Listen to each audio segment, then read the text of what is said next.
C'est la première édition. Elle est réalisée sous l'égide du ministère de la Jeunesse, de la Communication et de la Culture, dans le cadre de Rabat, capitale de la culture africaine. Il réunit un certain nombre d'artistes, plus de 40 artistes, à l'échelle internationale, dont notamment une dizaine de pays africains. Ce festival a une caractéristique, c'est qu'il est consacré aux arts numériques, qui est un domaine de l'art très novateur.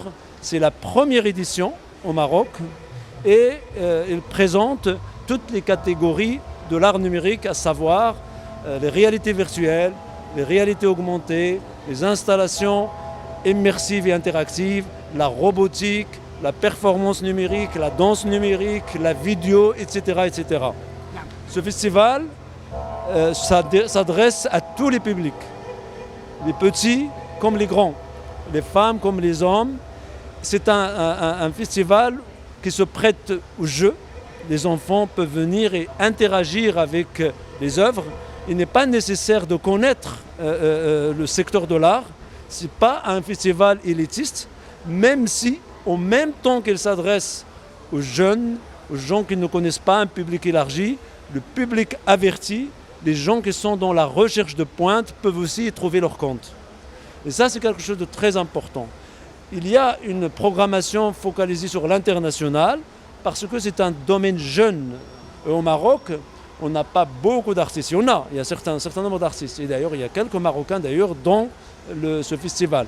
Et du coup, ce que nous souhaiterions, c'est qu'il y ait beaucoup de formations au Maroc dans le secteur des arts numériques, de manière à avoir une offre marocaine.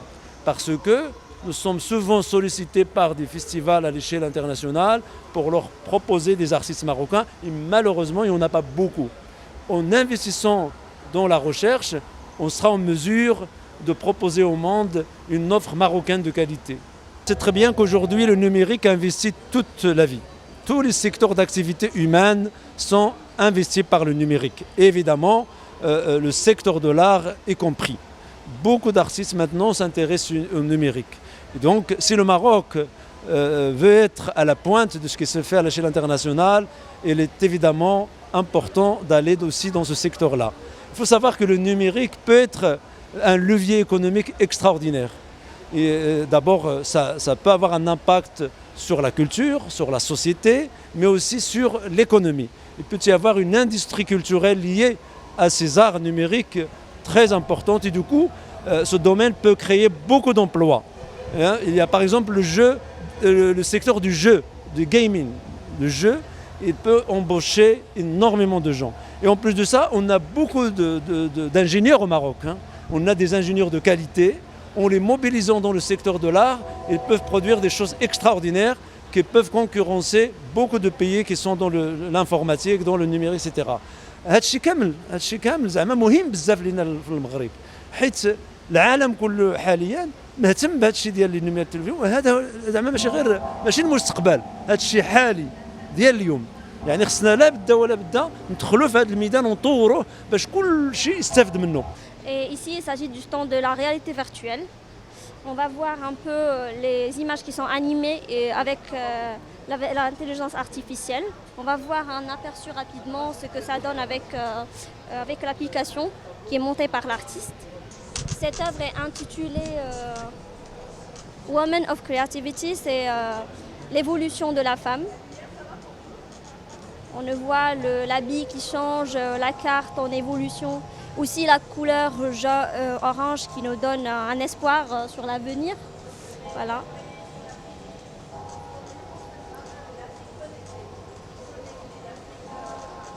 Des œuvres de Yan Ming, c'est lui qui a fait ces quatre-là. En fait, ces deux-là, ils sont complémentaires, l'une renvoie à l'autre. Par exemple, Al-Jazari, c'est un ancien ingénieur perse. C'est son œuvre qui est augmentée avec l'intelligence artificielle. On voit un peu ce que ça donne après. Voilà.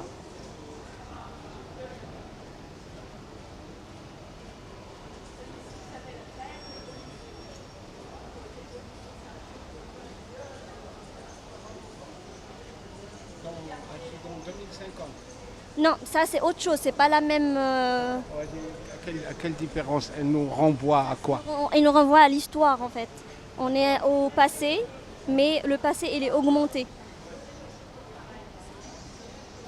Et cette œuvre-là nous renvoie directement à celle-là. Celle-là qui est sur l'écran. C'est toujours l'Al-Jazari augmenté.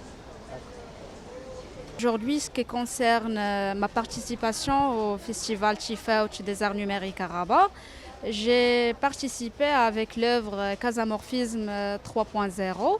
C'est une visite virtuelle interactive qui représente le quartier Le Ma'arif.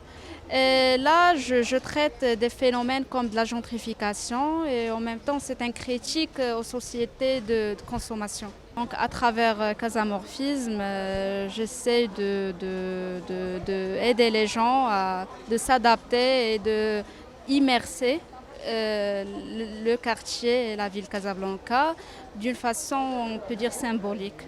Et futuriste. Et futuriste. Dans le cadre de Rabat Digital et de ce festival, l'idée c'était de créer une œuvre dans l'espace public. Donc c'est une œuvre qui s'appelle Flower Power et c'est comme un tapis de lumière et ce tapis de lumière, selon qu'on se déplace, on va pouvoir interagir avec tout un univers floral. C'est-à-dire que les fleurs se poussent selon qu'on se déplace par rapport au sol. Donc l'idée c'est aussi que le numérique, on peut sortir du rapport de l'écran pour se développer sur la géographie d'un espace. Donc là, d'habitude, souvent ce qu'on connaît dans les installations, ce sont souvent des œuvres qui sont projetées en verticalité. Et là, l'idée, c'est au contraire de travailler sur le sol. On sait combien le rapport au tapis est très important ici au Maroc. Et j'ai pensé que l'idée de créer une œuvre interactive de lumière qui plus au sol avec lequel tout le monde peut interagir. Donc ce sont des interactions intuitives. On n'a pas besoin d'apprendre à interagir. En fait, ce sont le déplacement du corps qui va modifier l'œuvre au sol. Dans le monde entier, le fait que tout le monde est amené à développer, à envoyer des emails, à utiliser des ordinateurs, forcément, les artistes s'emparent de ces outils, non pas pour en faire leur apologie, mais montrer qu'on peut développer une nouvelle écriture qui prend en compte des éléments de l'histoire de l'art, mais aussi ouvre de nouvelles problématiques, puisque en fait, on peut, d'habitude devant les œuvres, que ce soit la peinture, la photo, on est dans des œuvres fixes, alors que là, on est dans des œuvres dynamiques, et à l'inverse de la vidéo, où c'est des œuvres qui sont en boucle, là, ce sont des œuvres génératives. Ça veut dire que c'est des œuvres qui évoluent avec le temps et se modifient, et avec lesquelles on peut interagir.